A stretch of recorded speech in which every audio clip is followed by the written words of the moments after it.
Kaya gusto ko dito magpagas kasi nililinis nila ang bubog ng sasakyan ko. Napakabait naman talaga ni ate. Thank you po.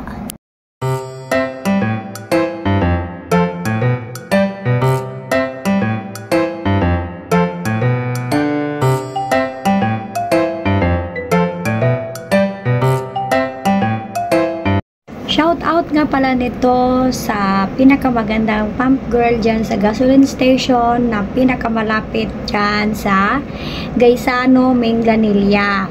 Ayan, hello ate, salamat po.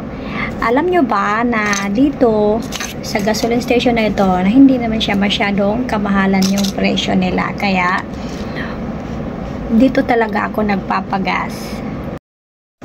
Dito sa Pinas, lahat ng gasolinahan station may pump girl at pump boy. Pero sa ibang bansa, self-service tayo doon. Kaya sa next vlog ko, 2 weeks from now, ako na maglalagay ng mismo ng gasolina sa sasakyan ng asawa ko sa Canada. Kasi walang pump girl doon, self-service tayo. Samahan niyo muna po ako. Tour ko kayo sa palengke ng Minglanilla, Cebu. Ayan, habang papapasok tayo doon sa palengke, makikita din ninyo yung body type ng pedicab. Yung tawag natin na short transportation natin dito mula palengke, pwede tayo magpahatid hanggang bahay.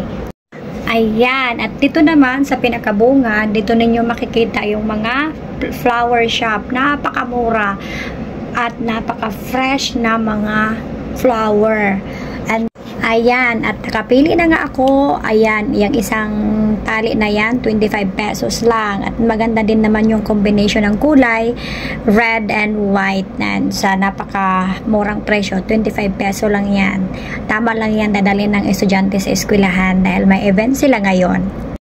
At dediretso tayo sa may gulayan. Pakita ko kayo sa inyo mula kaloob-looban doon sa may prutasan, sa gulayan, sa karnihan. Ayan, napakalinis ng palengke dito. Ayan, tsaka wala kang makikitang pakalat-kalat talaga na mga gulay na sa kalsada. Ayan, napaka-disiplinado ng mga vendors dito po. Tsaka nasa talaga sila, bukod sila ng building, nakabukod yung building ng frutas, nakabukod yung building ng gulay, nakabukod yung building ng wet market, yung sa meat, sa manok, saka sa karning baboy, ayan, saka sa karning isda. Napakalinis nila.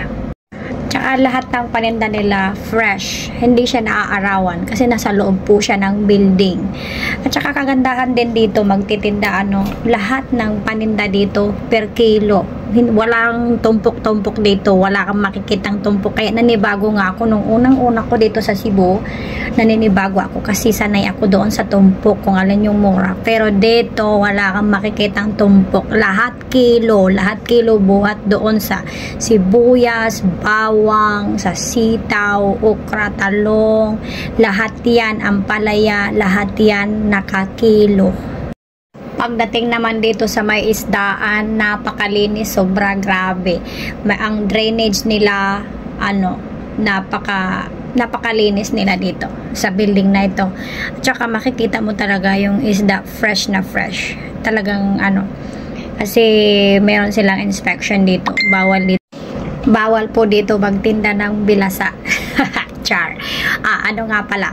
Tsaka pati yung napakadisiplinado nila. May monitor din kami doon na yung kiluhan. Ayan, hindi pwede talaga yung daya-daya, no? So, maganda dito. Kaya gustong-gusto ko dito sa Cebu tumira. Kasi, hindi naman masyadong kamahalan pero affordable na. Andito na lahat. Very convenient talaga. Gusto ko dito. Isa pa, friendly po lahat ng mga tao dito. Ayan. Tsaka tahimik, ayan, safe, ayan, kami lang naman ang maingay, char.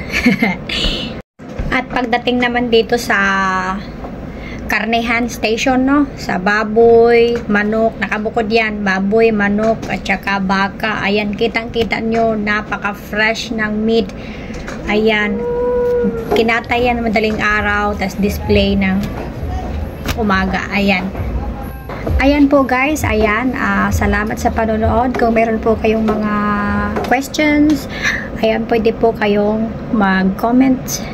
And then, salamat sa panonood. God bless you all. Bye! On my way home na po. At ito nga pala, picture ko, pakita ko yung mga gulay na nabili ko.